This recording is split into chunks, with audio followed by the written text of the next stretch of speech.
Today we're talking about some big firmware updates for Cinema Line. Catchlight and Alpha Awards, both like big competitions. Alpha Awards, we typically get around 4,000 entries in a year. From Seascape, when it's done well and the light's coming through the sea, like the sea salt in the atmosphere, it just looks great. So good. You can't go wrong. Hello and welcome back to another episode. Today in the studio again with Sean Elwood. Hello. Great to be here. Today we're talking about some big firmware updates for Cinema Line. Yeah, so that's updates to FX30 and FX3 mainly. Yes, that's right. Yep. Yeah. Any variants of those models. So the whole shebang. Yeah. Big stuff like I think probably the headline feature is the Big 6 interface coming to those models. Because we dug into that a little bit when we dropped the FX2 episode. Yes. Yeah. So, it's a really convenient way to access sort of your key exposure settings. It's something that we have on the FX2. They have not exactly Big 6, but something very similar on the FX6. It is a very, I guess, film-oriented kind of interface. It's a at-a-glance feature. Yeah. That's right. I really liked it, especially on the FX2, just being able to press the home button. On the FX30 and FX3, you'll have to customize another button. Probably it does suggest the bin button when I did my firmware update this morning. That's cool. Serving suggestion. Yeah.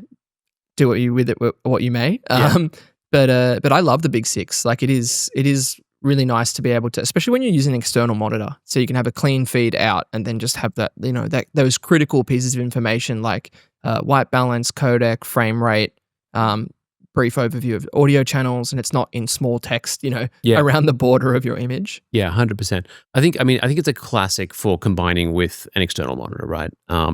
It does take up the entire interface, so you're not seeing the picture when you're using Big 6, which if you've got a split out, then, you're happy. Otherwise, you just kind of need to cycle through it.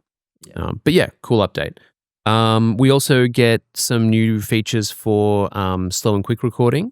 Yeah. So continuous adjustment from sort of the minimum to maximum speeds, where previously you're sort of like locking in at certain speeds. Now you can just kind of like roll it up and down. And previously you would have the ability to adjust frame rate between 25, 50, 100, and then if you wanted to do slow and quick for either time lapse or slow motion, you obviously forfeit the audio recording, but you have to actually physically change the mode on the mode dial. Or in the case of an FX camera, it's just the mode button. Whereas now it's under this tab called fixed/variable shooting. Yeah. So you can toggle between shooting regular 50p, and then you can bump all the way up to 100 in S&Q mode without actually changing the actual mode of the camera. Yeah. So I think that'll make life a lot easier and just a lot more intuitive for a lot of people. Oh, I think a lot more intuitive. It's just, especially for people who are swapping frame rates quite quickly. Yeah. It's just going to make it easier. Yeah, 100%. What else? There's some updates to bright monitoring. I think, bright monitoring is probably a feature that gets the most play for stuff like Astro. So, I imagine there's not a heap of FX3, FX30 users who are like deep in bright monitoring.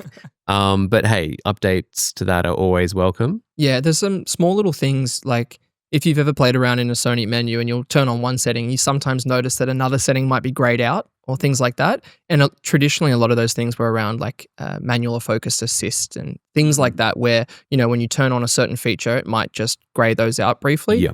Whereas now, it's mainly a manual focus adjustment. I think you get manual focus assist whilst doing focus magnification in bright monitoring mode. That's right. Yeah. What else? We also got this is a really great one. The de-squeeze modes. Yeah, finally. Yeah. I've been waiting for a long time. Not that I own any anamorphic, but the 1.3x and 2x that were previously on the camera in the last round of firmware updates. Yeah, great, but a lot of third-party manufacturers for anamorphic have been kind of pumping out 1.6 and 1.5s. Yeah, 100%. And 2x squeeze is a lot of squeeze. Yeah. There's just not that many of them around, especially for people who are experimenting with something to put on a mirrorless camera. Yeah, if you're an FX30 or FX3 kind of user, you're probably not looking at 2x, Atlas Mercury's. You're not going to be picking up like your Ingenieur.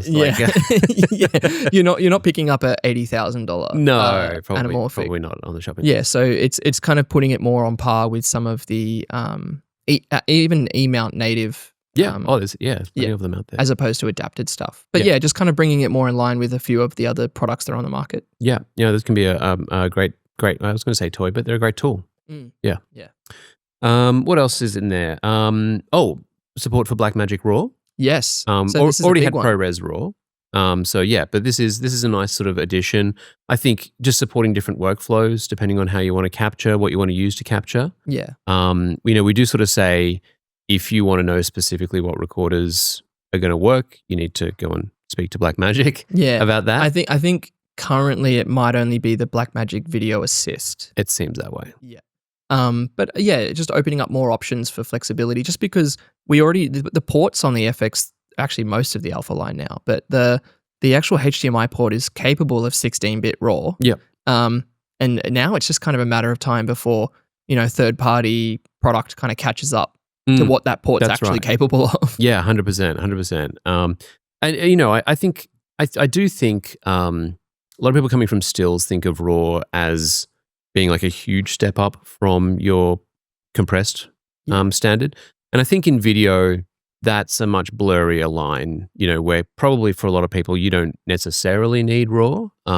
What you can get out of a log recorded, like a log image recorded in 10-bit is not going to be worlds away from RAW. Yeah. But still, I think for people who know that they need that, who maybe are doing a lot of post or maybe are, for whatever reason, they just need access to that completely raw image, great to know that it's there as an option. Yeah, and we'll dig into the workflow of that a little bit as well, because when you're getting an image straight out of camera from but it is shot in log, say on like FX30, FX3, you're getting a polished image that's ready to grade, ready to use. Yep. Whereas like B-RAW or 12-bit ProRes RAW, you're ending up with a file that does need a bit of tweaking. Like there's noise suppression you might need to apply. There's a few things because you're dealing with an almost unprocessed image. That's exactly. So you have to be wary that just because it says that it's got a bigger file size and a more robust codec for working in DaVinci or other nonlinear editors. Yeah. You still have to be aware that there's a lot of other processing you need to do. That's right. You're going to have to come to the party. Yeah. It's not for the faint of heart necessarily. But good, because everyone I know is switching to DaVinci at the moment. So yeah, cool. Hopefully compatibility will be even smoother and easier. So there's also a couple of updates to the Wi-Fi. Like we talked about Wi-Fi protocols a couple of episodes ago, so that's kind of just rolling across as well. Yeah. So WPA and WEP and WPA1 are being phased out. And it'll just be WPA2, WPA3. Yeah. There's not a lot of base stations these days that don't have at least WPA2. WPA2 has been around for like 10 plus years. So unless you have some ancient like ADSL modem that is also doing your Wi-Fi, you're probably going to be fine. Yeah. But yeah, look, that's now just moving it over to WPA2, WPA3. Yeah, so the A6700 already got this, but yeah, the Wi-Fi signal strength is also shown on these cameras, which, because, the apps are getting better and better, I think they're being integrated into more and more people's workflows. That's always just great to have, I think. Yeah, especially if you're operating in an environment where there's potentially a lot of other signals. So, you're running monitor and control at a sports game. Yeah, and there's a few other people also running it, and you want to know, how strong is my signal? Yeah, that's right. If it's taking a nosedive, like you want to know before it cuts out. Yeah, exactly. Yeah, 100%. So that's a great one. There's also you can register with the metadata selected ND filters. Yeah, that's so right. You can log that in the metadata now. Yeah. So obviously, unlike with the FX6, where because it's hardware controlled, it's also built into the metadata. But with these cameras now, you can also access that same metadata field, but just you have to assign it manually. Yeah, okay. So you could select a hard stop ND and then register that as being used for shot number, whatever. That's right. Yeah, okay. So that's more of a workflow kind of assist. Be a workflow thing. Yeah. So it's not necessary for most people, but in a bigger production where you're doing multi-camera, it's going to be relevant. Yeah. I think the just some improvements to the way that you can tag your footage. So being able to hotkey your OK, keep, NG tags, all that sort of stuff makes life a little bit easier. Automatic USB LAN connection at startup. Yeah. Cool. Great. Cool. Love that. Yeah, because usually it would prompt you with, what do you want to use the USB-C input for? That's right. Yeah. Yeah. So now just if it's connected to LAN, it'll just connect automatically. Yeah, which would be great for like permanent camera setups. Exactly. Yeah. Your stadiums, your church halls, that sort of stuff. And yeah, we've also got the PTZ style operation via monitor and control, so you can have a wider image, and then you can kind of zoom in and crop into elements of that. And you can control that. Yeah, in-app. Over MNC. That's super cool. Really cool. Yeah. Yeah, so that's most of it. I think a pretty big update on the whole. Yeah, I think well, you can tell sometimes by the numbers if it's a small incremental increase, that it won't be given a big number designation. Yep. But it is depending on what model you have. So it's version 6 for the FX30. Yep. If you're on FX3, so the original FX3 before the screen swap, it's version 7, and I think it's version 2 if it's for FX3A. Yep, spot on. Yeah, we should unpack that a little bit. Just so make sure you do the correct firmware update for your FX3/FX3A. Yeah, so public service announcement here really quickly. The FX3 has had a small hardware change, just changes to the infrared receiver and the screen. So if you have an FX3 from before 3 months ago, roughly, it's an FX3. Yeah. That's the model code. If you have one that you bought really recently, it's an FX3A most likely, unless you got old stock. Functionally, they're basically the same camera, but they do have some very small changes internally, and that means that they have to have different firmware updates because they, obviously, that stuff please matters. Check the correct one. Yeah, that's right. Look, the camera's not going to let you install the wrong firmware. You're not going to brick your camera, but you might download something that's useless. So don't do that. That's the only difference there. But just make sure that if you look at the bottom of your camera and check the model code, it'll tell you there. Yeah. Great. Yeah, I'm excited. I think it's those quality of life kind of improvements that are going to make these cameras last a lot longer in terms of usability and things like that. Like they're really designed as workhorses. Yeah, and this is a sector where I don't think people are used to turning over their cameras at a high clip. It's more of a sort of 3+ year cadence at least, and often people are looking to keep the same camera. I still know people shooting on FS5, FS7. I still know people shooting on F55. Yeah, wow, that is, that's getting back there. Yeah. But yeah, definitely these cameras, they stay in market for a long time and they need to stay current. So good to see them getting the updates. Yeah, I'm excited. I did my firmware update this morning. I was late pulling together my firmware update because I've been involved in judging our Alpha Awards and Catchlight competitions. A lot of logistics going on behind the scenes at the moment for those. Yeah. And so I think that was the next thing we wanted to talk a little bit about. Like what constitutes a winning image, and also what is the process and what goes into really running a competition of that scale. Catchlight and Alpha Awards, both like big competitions. I think Alpha Awards we typically get around 4,000 entries in a year. And that kind of, fluctuates a little bit year to year. But, a lot of images to look at. And then Catchlight Film Festival this year, we got very close to 200 short films submitted. Wow. Which is huge. Really huge. A lot of watching hours. There's a lot of bigger film festivals out there, but we are limited specifically to Australia and New Zealand, to short form content, and it has to be shot on Sony. So you can imagine, within that small field, it's a lot of films, and it is a lot of time to get through it. So that's been a big chunk of time for us recently. The way that we structure both of our competitions currently, we take all the raw submissions and they are reviewed internally within Sony. So we have sort of a few people that will go through that and pick out a sort of short list that will then be sent to senior judges. And the senior judges are external to Sony. Ultimately, like, aside from just doing like a basic cull, we don't want all that, the final judgment to be internal to Sony. So we find experts within the industry, we send the images out to them. They take the time, and in the end, they have the taste to really, pick out the winners. And they return that to us, and then we do the administration to make it all happen. Yeah. 4,000 images. Yeah. Some of the categories we've had in past years, we've had individual categories which had over 1,000 entries. Wow. Yeah, which honestly, we try to avoid that because once you have that many entries in total, and you're never changing the number of top spots. You still have one prize winner. You have a couple a runner-up. Runners, 2 runners up. I think we typically have in Alpha Awards, and then we have maybe a few finalists, a handful. But you can't really just because you got an extra 1,000 images, you can't have another dozen places to give away. And so we wound up with certain categories where it was just vanishingly difficult to actually place, and we wound up having a huge range of images that all really were kind of award worthy. They're great images, and it does come down to ultimately somebody's personal preference.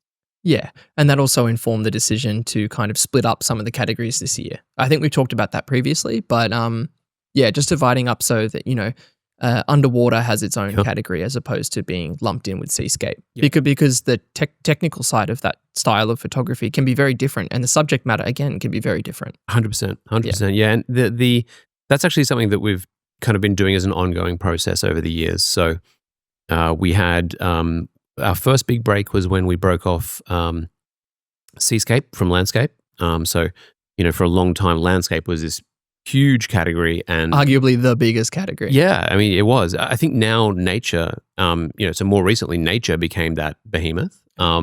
So nature, was just far and away the biggest category. And so, it's more recently been split into now bird life, sea life, wildlife. Yeah. And I think both of those splits we're really happy with. And it's also more opportunity for photographers that are deep in those niches. Yeah. Where, I know a lot of amazing landscape photographers and amazing bird photographers, and you don't want those images lost in the clutter of 1,000 images. Yeah, not only clutter, but there's such different disciplines as well. Yeah. With sea life, you have these images where they can be, it's like someone's done this dive, and there's the difficulty of the technical qualities of shooting underwater. How unique is this? What was the opportunity that they captured? And then you try to put that next to something where somebody's capturing bird life, but the discipline's very different. Different locations, different animals. And so trying to compare those apples to apples. Yeah, it's offering more respect to each individual craft. Yeah, we always try to do that where we can do it. Unfortunately, the reality is every category could be subdivided down in infinitely, right? Yeah. They all have kind of their sub-disciplines, and we wish that we could do every single one of them. But you just got to kind of make your bones eventually. The couple of things I thought would be interesting to have a chat about. One thing was, when we're looking at images for judging, I think you're always looking for something that is often something a little bit different. It doesn't need to be something that's never been shot before, but we do like to see something that kind of jumps off the page. And it's got to have that little X factor, that little bit of pizzazz. Yeah, and also I think something that reads well at different distances. So some images are incredible when you fill a wall with them, but when they're smaller or when they're viewed from a distance, they don't really have their dynamics. The same gravitas. That's right. Yeah, they don't pop until you get really close. And this can be difficult images to stand out in a competition context because inevitably you're going to be put next to a bunch of other images, and something needs to communicate itself at that remove. Yeah. Okay. So yeah, I mean, always something that can read small, but also reveal more as you get closer. Is a good sort of thing to have in a competition. I think also we're always looking for. Well, we're always seeing repeats of familiar locations. Yeah, and that is not a no-no for sure. Yeah. I mean, I think every time we open landscape, like Wanaka trees on my bingo card. That is always. I'd love to know what the bingo card is for the shortlist process. There is absolutely. I mean, I think especially. I don't know why, but I do think it's.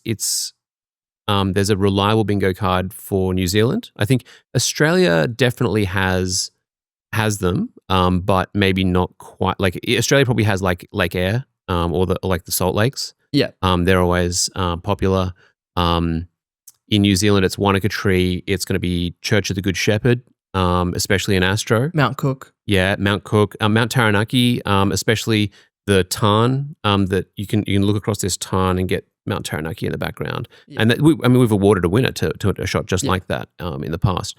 But they're just classic shots. Yeah. They're known. If places look good, then they look good. And 100%. There's no denying it. Yeah, and that's right. But I do think when you shoot those locations, you need to know that you've got something special. And you need to bring something new that hasn't been done before. Exactly. So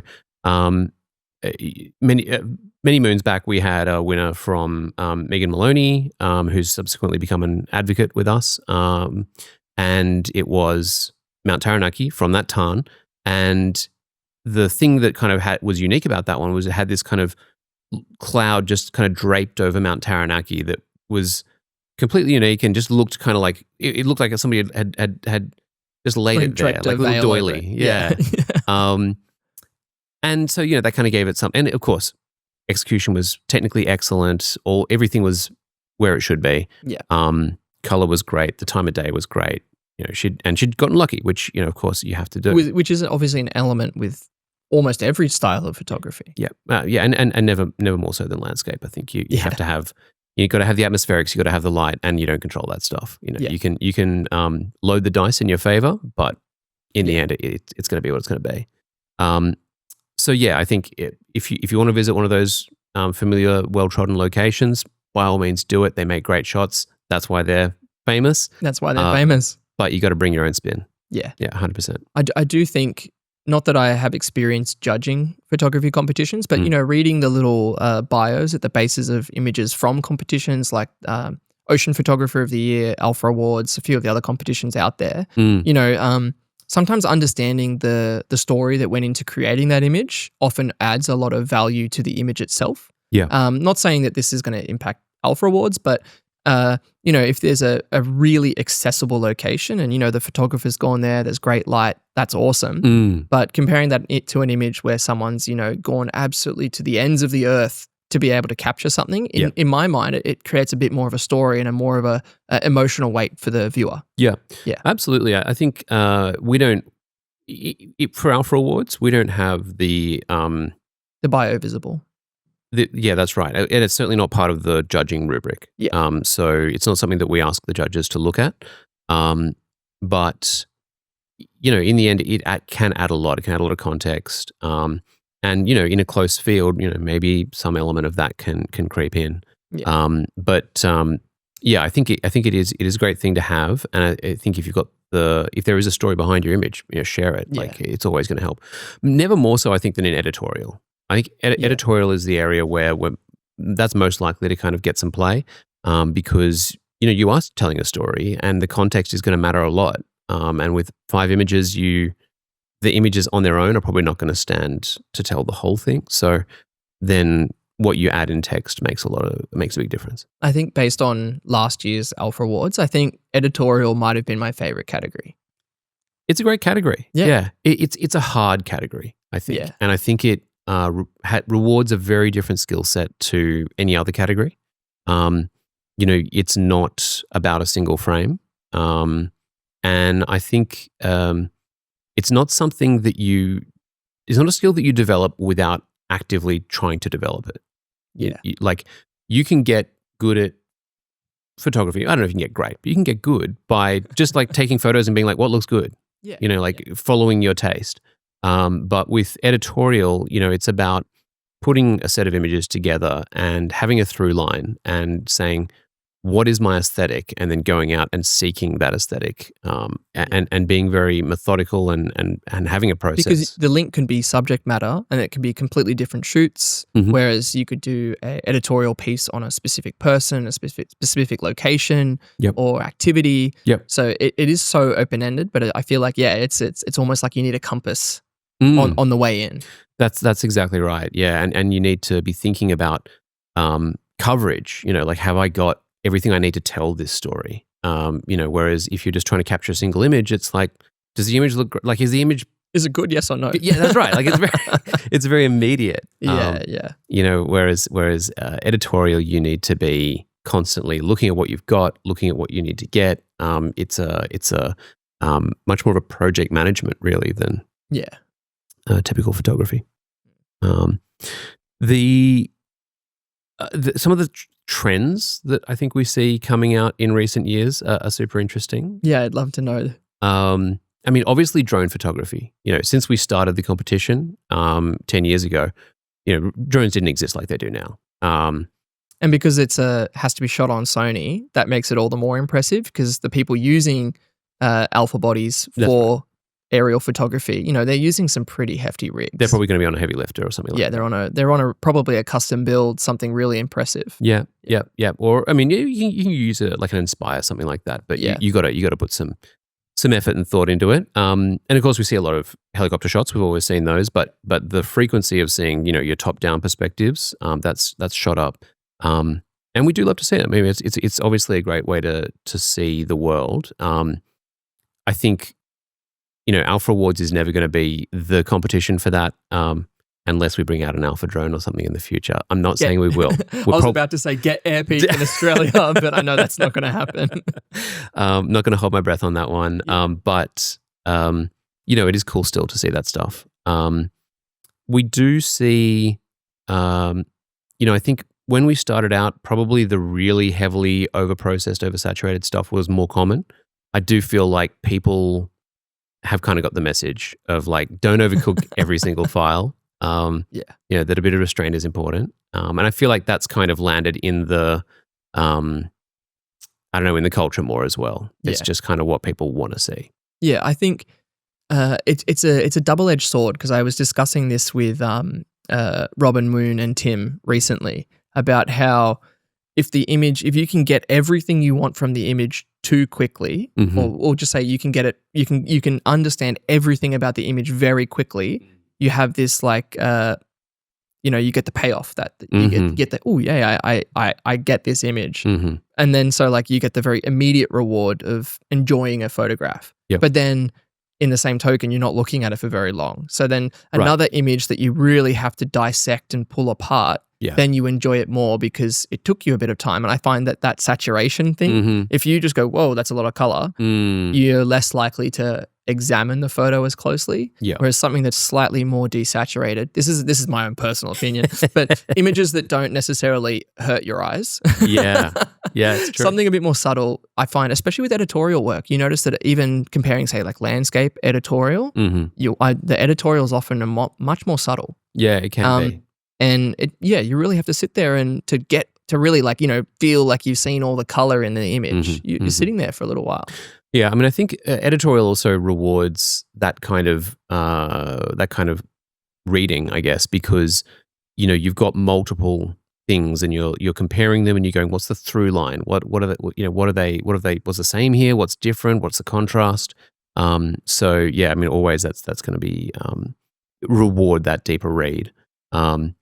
I think also there's been a trend to push back, at least coming from me, from like the wedding sphere, is like, for some reason, for the last maybe 5-6 years, people had this adverse reaction to green.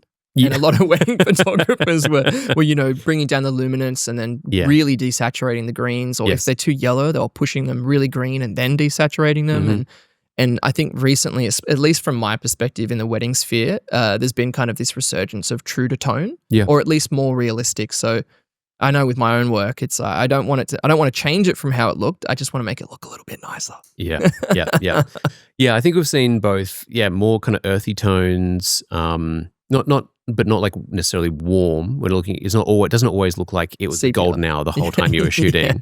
it is that kind of more respect to true to tone. I think that's right. Yeah. I think that's right. And you still do see a lot of the kind of high key stuff. So like a lot of white, kind of big high key photography in wedding. Yeah. Final note on kind of trends that have been happening recently. Obviously, like you can't talk about images and recent trends without talking about AI. Yeah. And that's something that so our first year where like generative AI imagery was really existing was last year. And we basically said like, just don't do it. That was our kind of hard stance. Yeah. And since then we've had another year with it kind of being in the culture, and I think especially the proliferation of AI tools, now that generative AI is in Photoshop and in lots of other tools. Yeah, you almost can't do spot removal without it. That's right. I'm calling Adobe out in this podcast. The normal regular spot removal tool that doesn't use AI got worse. They nerfed it, wow. and the new like AI spot removal significantly better. Trying to move you over. I'm dishing the dirt. This is gonna be the Instagram reel highlight. Is Adobe deliberately made the spot removal tool worse? Okay, all right, we're starting beef with Adobe now. Right. No, I think what we've done this year is we've basically said, AI tools are okay for the creative category. And, where it's not being used to generate substantial parts of the image. You're not creating elements of the image. I think removing things is totally acceptable. Yeah. We allow for that kind of thing. Where it's not whole cloth, if you're in landscape and you're substituting entire chunks of your image, you probably got that's the sort of thing that the judges are going to look poorly on. Yeah. But definitely if you are spot cloning a few people out of a landscape or something like that, that's adjusting a bit of a dress in an image, or that's all cricket. But we have definitely opened the door a little bit more in creative to say, hey, if you want to have generative AI elements in your image, that's fine. I think as a camera manufacturer, ultimately, if there's no photographic elements in your work, what are we doing here? Yeah. Even in the creative category, you need to still be using a lot of photographic source. But in that way, you'd almost want to encourage the artist to, if you can still use those AI tools to put it together, but the more of that image you actually truly shoot and create to composite it, that's a win. That's right. That's definitely what we want to see. So I think a really important thing for anyone who's thinking about entering competitions is to just be aware that competitions are not a tool for finding good photos necessarily. Yeah. They're the photos that win are great photos. Absolutely, always. Always, and without question. Yeah. But there are so many good photos that just don't become winners. Yeah. And if you submit and your image isn't a winner and even is not a finalist, that doesn't mean your photo wasn't good. Yeah. And many of my favorite photos that I see during the kind of prejudging process, they never make it into the finalists. Sean gets vetoed. Yeah, we all get vetoed. So I mean, it's a sad truth. And there are specific things that not only we as a competition are looking for, but also each of the judges is going to be looking for. Yeah, and everyone has their own like personal taste and style that they appreciate. Yeah, that's always true. And I think a healthy way of looking at competitions isn't necessarily always to look at it as a competition, but it's say you're really passionate about a specific genre. It's a really good way to check kind of, are your images on track? Are you producing work that you might be really proud of it, but seeing it potentially like stacked up against your peers in the same category, it's nice to know that, so the stuff that I'm producing is of this quality, or this is what I can work on. That this image won, and you can kind of dissect it and go, hey, I understand why it won, and then you understand where you placed as well. Yeah. I think also, I would never recommend anyone to just enter one competition. I think if you're interested in putting your work out there, the more competitions you enter, the better. Not only because you're going to be less focused on did I place in this win? one? No. That's right. If you submit to more, then each individual one has less sway in the end, which is as it should be. And it also, it is a numbers game. There are obviously some incredibly talented photographers who submit to Alpha Awards every year and frequently place. But equally, those people will have years where they don't place. And it's not because they got worse that year, probably. But maybe it'll just be that they were focusing on something that didn't suit a competition or didn't suit this competition or didn't mesh with the taste of the judge who was in charge of that category. Yeah. And in the end, that's a feature, not a bug. Yeah. I think my photography's got worse because I overthink things and I'm too busy trying to create a better image that I don't embrace the moment and just shoot it how it should be. So you're right. I don't think people get worse. I think you just the standard that you set yourself becomes higher. Yeah. And, of course, we all go through those periods of you start thinking more about your photography, you get under your own feet about it, you fall over, but then hopefully you dust yourself off, you get back up and you stay at it. But yeah, don't, please, I think the main thing that I want to say is don't submit to Alpha Awards and, throw in the towel just because you didn't place, because most of the good photographers that we want to see more work from every year, they don't place. That's the nature of the beast. So yeah, we always want to get more people submitting photos. Please submit your photos. But also, just go into it with a hopefully like a laid back attitude of like, hey, maybe this will place, maybe it won't. Yeah. We'll see how we go. Yeah. And I think also from a historical standpoint, like that's how so many of the, photographers that Sony works with now, a lot of them actually found their way in through just submitting images. Yep. And then, whether you place or win or, it just gets you kind of that one-on-one time to and it puts you on the radar. Puts you front of mind, no doubt. Yeah. There's a handful of photographers that we work with regularly now who we first saw through Alpha Awards. That's not the only way. Of course, Instagram, we're active there. We work with people in a lot of different ways. But yeah, absolutely. Winning one of these awards is a great way to make a mark. Definitely. Stuff. What's your favorite category? That is incredibly hard. I think until this year it was nature. Yeah. And now I can't just say nature. I have to be more specific. I think often the underwater sea life, just because it can be so colorful and so alien. Yeah. And also the technical. Yes. As someone, we're both pretty technical people. Yes. The appreciation for how difficult as a category that is. Incredibly hard. Yeah. We're not trying to dish dirt on other categories. Not at all. But when you see the hardware that underwater photographers have to have, and especially if you want to be in that top echelon. Like Lewis's image from a couple of years ago with the little squid. The squid, yeah. And, you're using macro, which is already difficult, underwater with strobe. Yeah. Like the difficulty of that versus, me just taking a nice photo at a wedding where everything's already happening anyway. Yes. they're leagues apart. They're leagues apart. Absolutely. Yeah. And as you say, like, it's not about saying like, oh, that doesn't have craft because it's easier to do, but it's just like, you have to respect the investment that goes into it. And those underwater housings, I mean, they cost more than the cameras. Yeah. A lot of the time, you'll be putting a, an Alpha One, right? Yeah, an Alpha One into a housing that probably costs $10,000 on its own. Maybe not 10, but it gets up there. Plus the strobes, and then the strobes as well. Yeah. So it's a high investment category. Same with the aerials. Yeah. Oh, absolutely. Paying for a helicopter ride or a drone's not cheap. Yes, that's right. At the same time, they don't necessarily guarantee you victory. But I do think there are some categories, and so I'm getting a little bit off topic here, but I do think there are some categories where hardware matters more. Yeah, I would agree. I think, portraiture is probably one where you can go in with a song and a prayer, and you can place. Good light, good interaction with talent. Yeah. Good composition. Absolutely. Yeah. There's nothing all that difficult technically that you need to make a great portrait.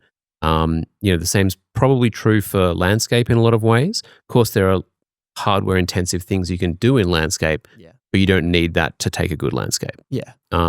City, street, even sport. Even sport, if you have great access and you can get into a great spot to get a unique shot, you don't necessarily need to have really expensive Which hardware. is good because it means that those categories are so accessible to so many people. Yeah. And for someone starting out, that's where I think you would definitely want to start.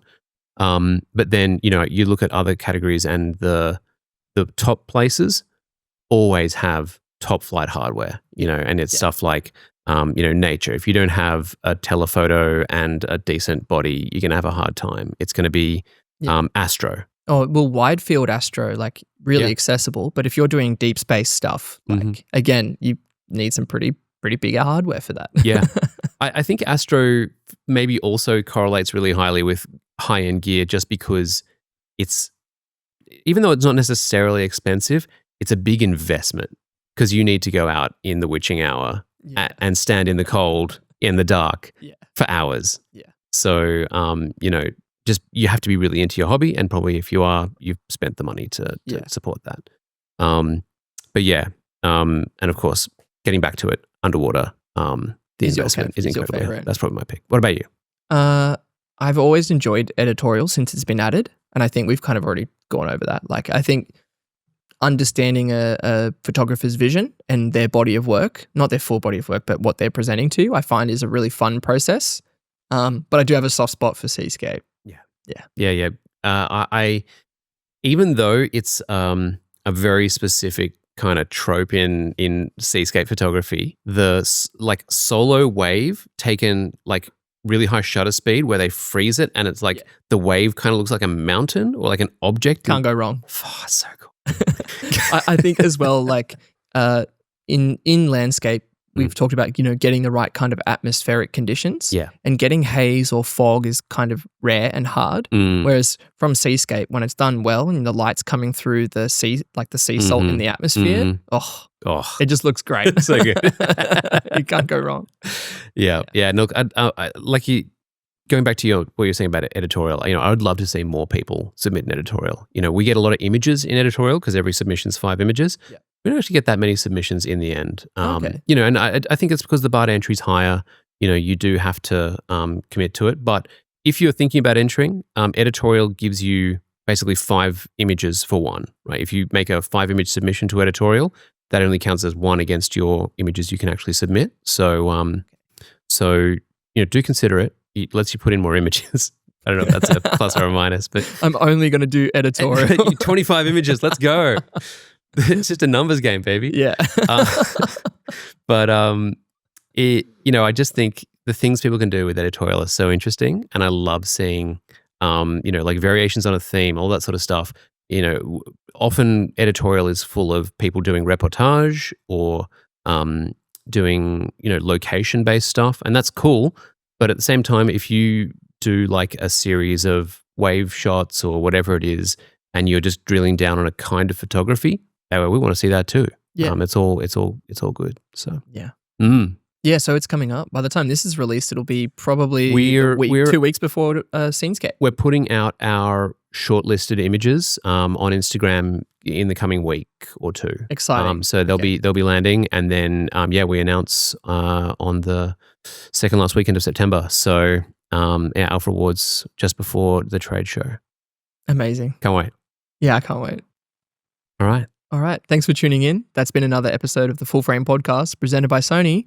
See you next week.